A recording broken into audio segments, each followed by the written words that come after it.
per hari di jalan-jalan protokol tidak boleh banjir. Kalau banjir berarti kita yang salah. Berarti salurannya kotor, berarti itu. Kalau di bawah itu. Kalau di atas itu pasti terjadi genangan.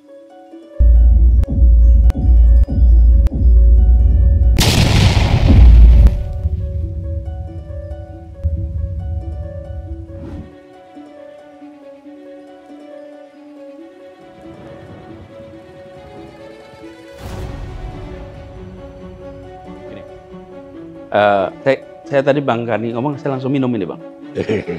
Ya, bukan apa-apa, saya menunjukkan sebagai ilustrasi Bang.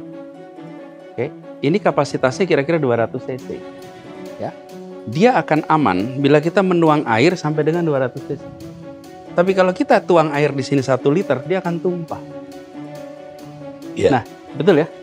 Nah, kapasitas sistem drainase kita di Jakarta itu kapasitasnya nih 50 mm hujan per hari. Di jalan protokol 100 mm per hari. Bila hujan di atas itu pasti timbul genangan. Sama seperti kalau ini 200 ml dituangin air 1 liter, dia akan tumpah. Nah, sekarang ini kita berhadapan dengan climate change, di mana curah hujan itu sering sekali mengalami volume yang luar biasa tinggi dalam waktu yang pendek. Di seluruh dunia kita merasakan. Itu sebabnya ketika tadi malam kejadian, Bang, itu bukan air dari sungai melimpah.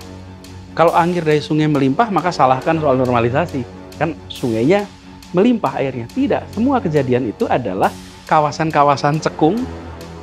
Kawasan cekung yang hujannya deras, airnya tidak mengalir dengan cepat. Kenapa? Tempatnya cekung. Di Kemang misalnya. Di Kemang itu depan Kemcik, Bang. Saya tadi malam situ. Sampai hampir setengah 12, jam 12 malam. Itu cekung di situ. Apa yang terjadi di tempat-tempat yang cekung itu? Di situ terjadi limpahan hujan tinggi, drainasenya tidak bisa mengalirkan dengan cepat karena volume airnya banyak. Nah, jadi saya ketika mengelola soal banjir ini, saya sampaikan volume air di luar kendali kita. Ya, di luar kendali kita. Mau curah hujannya 100, 200, Bang, curah hujan 100 itu deras sekali, Bang. 100 itu. 150 derasnya lebat yang luar biasa. Kita pernah mengalami tahun 2020, Bang, bulan Januari, curah hujan waktu itu terbesar dalam rekor sejarah pencatatan hujan di Jakarta. Berapa hujannya, Bang? 373. Oke. Dan apa yang terjadi, Bang? Halim Perdana Kusuma. Airnya 40 cm. Oke. Tidak ada sampah. Mana ada instalasi militer ada sampah? Bersih. Oke. Rumput, kemudian lahan hijau. Halim Perdana Kusuma itu kurang apa hijaunya? Tidak bisa kita menyalahkan banyak bangunan. Tidak ada di situ bangunan. Di situ tempat yang sangat hijau. Betul ya, Bang? Sangat hijau. Airnya 40 cm. Pendaratan pesawat presiden tanggal 1 Januari itu mundur, Bang. Kan harus dikeringkan, harus disedot dulu. Apa artinya? Volume air yang luar biasa datang itu menimbulkan genangan yang kita sebut banjir, perlu waktu untuk turun. Jadi ketika kami menyelesaikan soal banjir ini, lihat masalahnya, cari solusinya. Jadi nggak bisa dicampur-campurkan, Bang. Oh, normalisasi tidak jalan. Normalisasi tidak jalan kalau itu airnya dari limpahan sungai. Kalau seperti tempat tadi malam itu hujan lokal yang deras. Apa solusinya? Solusinya, Bang, banyak. Tapi salah satunya, membangun sumur drainase di tempat, khususnya di tempat-tempat yang cekung. Karena tempat-tempat yang cekung itu harus ditarik pakai pompa. Kejadian tadi malam, Bang, ketika ramalan cuaca menggambarkan akan hujan lebat, pasukan kita sudah langsung berada di tempat-tempat cekung. Truknya di situ, pompanya di situ, nunggu, Bang. Kalau sampai terjadi hujan, langsung tarik tuh. Kenapa terjadi? Karena sejak 2019, kita berikan KPI, penanganan banjir itu. Selama ini, Bang, kalau tanya penanganan banjir, ada nggak KPI-nya? Nggak ada. Lah gimana kita menangani banjir kalau nggak punya KPI? Jadi KPI-nya apa? Ini saya buat nih, Bang, KPI-nya. Saya tanya, berapa lama sesudah hujan berhenti harus surut? Itu bukan saya menentukan. Itu rapat jajaran yang berpengalaman. Mereka dalam rapat itu memutuskan bisa 6 jam, Pak. Oke, kalau gitu tetapkan 6 jam. Begitu hujan berhenti, ada genangan, 6 jam harus surut. Yang kedua, ketika ada limpahan air dari hulu, airnya beludak. Saya beri ilustrasi, Pak. kita ada 13 sungai yang masuk Jakarta. Iya. Kapasitas sungai kita itu 2.300 meter kubik per detik. Oke. Ketika air yang masuk itu di atas 2.300 meter kubik per detik, otomatis luber. Otomatis, karena daya tampung kita begitu. Nah, pernah kejadian kita sampai 3.300 meter kubik per detik. Di Ciliwung, Bang, Ciliwung itu kapasitas maksimal 900 meter kubik per detik. Kalau normal sehari-hari itu 600 meter kubik per detik. Nah, ketika dia di atas 900, pasti airnya luber. Nah, ini KPI-nya nih. Begitu air di atas 900 dia luber, naik jadi 1000 misalnya meter kubik per detik, lalu dia turun lagi menjadi 900, sesudah dia turun lagi 6 jam tempat itu harus kering. Jadi harus pompa. Apa yang terjadi? Sekarang kalau ada hujan, Bang, yang keliling pemadam kebakaran, tempat pompa pertamanan, semuanya keluar. Dulu itu pada parkir di stasiun masing-masing. Karena mereka tidak masuk dalam sistem untuk menarik kecuali banjir ekstrim. Sekarang tidak ekstrim pun, Bang, mereka dikerahkan. Tujuan kita adalah ketika terjadi bencana di luar hujan, di luar kapasitas, kita tarik.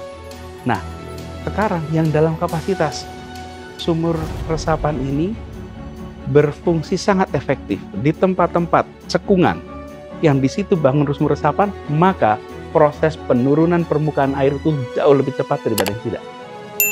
Oke? Kenapa? Karena kita siapkan itu sumur-sumur resapan. Program ini harus terus, Bang. Di 2021 ditutup, nggak bisa karena politik. Sementara ini bukan politik, ini scientific. Ini bicara sains, bukan bicara politik. Ketika anggaran untuk membangun sumur resapan itu dipotong, korbannya rakyat Jakarta. Yang kita saksikan tadi malam. Anggaran APBN. Iya, APBD. APBD. Ya, kita, Bang, yang harus dibangun di Jakarta itu banyak sekali. Kemarin sudah bangun 27.000, Bang. 27-28.000 sumur resapan. Nggak cukup. Harus lebih banyak lagi. Nah, ini harus diteruskan. Ini bukan soal inisiatif dari Anies. Bukan. Ini kata expert. Apa sih prinsipnya? Prinsipnya namanya zero runoff, Bang. Apa zero runoff itu? Zero runoff itu adalah di sebuah kawasan, sebutlah rumah kita, Bang. Misalnya Bang Karni rumahnya 1000 meter. Bang Karni menerapkan zero runoff. Artinya semua air hujan yang turun di tanahnya Bang Karni tidak dialirkan keluar, Bang. Maka Bang Karni tidak menyumbang air keluar, Bang. Ya, ya. Itu zero runoff. Oke? Tapi kalau semua rumah mengirimkan airnya keluar, Bang, maka di luar itu akan terjadi banjir. Supaya tidak lari keluar gimana? Bikin sumur resapan. Nah, sama dengan kawasan. Kawasan itu, Bang, kalau hujan, kita terapkan zero runoff, hujan yang ada di kawasan itu, airnya ditahan di kawasan itu. Dia tidak ke tempat lain. Karena begitu ke tempat lain, tempatnya rendah, dia akan kerima semua dari banyak tempat. Di situ terjadi banjir. Jadi, sumur resapan itu harus dibangun di banyak tempat. Supaya ketika terjadi hujan lokal yang melampaui kapasitas ini, dia akan bisa dialirkan secara vertikal. Tidak dialirkan secara horizontal ke tempat lain yang lebih rendah. Nah, ini tidak boleh menjadi tema politik. Ini harus menjadi sebuah solusi teknokratik. Nah, kemarin ini program jalan, Bang. Nah, karena itu saya berharap mudah-mudahan di dalam pemerintahan berikutnya solusi ini diteruskan. Apakah ini cocok untuk semua wilayah Jakarta? Tidak. Tidak. Jadi nggak bisa kita semua wilayah. Apa? Di tempat yang permukaan air tanahnya tinggi, ini nggak bisa dipakai. Jadi baru gali 2 meter udah ketemu air tuh. Nah, itu nggak bisa dipakai, Pak. Oke? Iya, iya, iya. Tapi di tempat yang permukaan air tanahnya itu dalam, itu bisa dipakai. Nah, kita sudah ada ahlinya, Bang, yang akan bisa lihat di tempat ini bisa, di tempat ini tidak bisa. Dan mayoritas tempat Jakarta itu bisa. Yang tidak bisa disiapkan dengan model pompa. Mau nggak mau, Bang. Karena kita ini dulunya rawa, Bang. Rawa mangun, rawa bebek, rawa belong, rawa buaya, itu rawa semua. Namanya aja rawa. Namanya aja rawa. Nah, itu sekarang menjadi perumahan. Nah, kalau kita tidak siapkan vertikal sumur-sumur resapan, ya otomatis dia akan ngendon di situ. Nah, jadi yang saya sampaikan, ini harus terus dan tidak bisa diselesaikan setahun 2 tahun. Kenapa? Perhitungan kami kebutuhannya itu sampai 1,8 juta sumur seluruh Jakarta. 1,8 juta sumur resapan. Ini harus dikerjakan masif. Kalau itu tuntas, insya Allah hujan lokal yang besar, insya Allah bisa tertangani dengan lebih baik. Karena kalau hujan lokal, itu tadi, volumenya di luar kendali kita. Yang kedua, air yang dari hulu, Bang. Air yang dari hulu itu, yang tadi saya katakan, kapasitas sungai kita itu 2.300 meter kubik. Ciliwung saja, itu maksimal 900 meter kubik. Bagaimana caranya? Dulu di hulu, itu kawasannya hijau, Bang. Sekarang di hulu itu hujannya lebat, kawasannya penghunian. Airnya masuk ke Jakarta. Apa yang harus dikerjakan? Nambah waduk. Jadi air itu ditahan di dalam waduk-waduk di luar Jakarta, sehingga ketika masuk ke Jakarta sudah ditaker volume airnya. Nah, ini berada di wilayah luar kita. Tapi terus dikerjakan. Jakarta bisa mengerjakannya dengan taman, Bang. Kalau Bang Karni lihat beberapa taman di Jakarta itu sengaja dibangun di tepi sungai. Dan sengaja dibuat rendah. Supaya ketika permukaan air sungai naik, airnya itu dikirimnya ke parkir di situ, Bang. Bukan parkir di perkampungan. Iya. Parkirnya di taman. Ini contoh. Jadi, saya ingin sampaikan peristiwa seperti tadi malam, di mana volume air hujan sangat tinggi, sehingga terjadi genangan dan disebut banjir. Bagian kita adalah memastikan itu bisa cepat. Dan apa yang terjadi? Tadi malam itu misalnya seperti di Kemang, misalnya dari contoh itu. Itu jam 2, setengah 3 sudah selesai. Sudah kering semuanya. Bukan kering, sudah surut semuanya.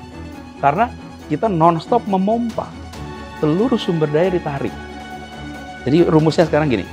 Bila hujan di bawah 50 mm perkampungan dan di bawah 100 mm per hari di jalan-jalan protokol, tidak boleh banjir. Kalau banjir berarti kita yang salah. Berarti salurannya kotor, berarti kalau di bawah itu. Kalau di atas itu pasti terjadi genangan. Nah, kalau terjadi genangan, kita punya waktu 6 jam untuk menghentikannya. Itu kira-kira pendekatan sistematis, objektif untuk menghadapi air di masa climate change seperti sekarang ini.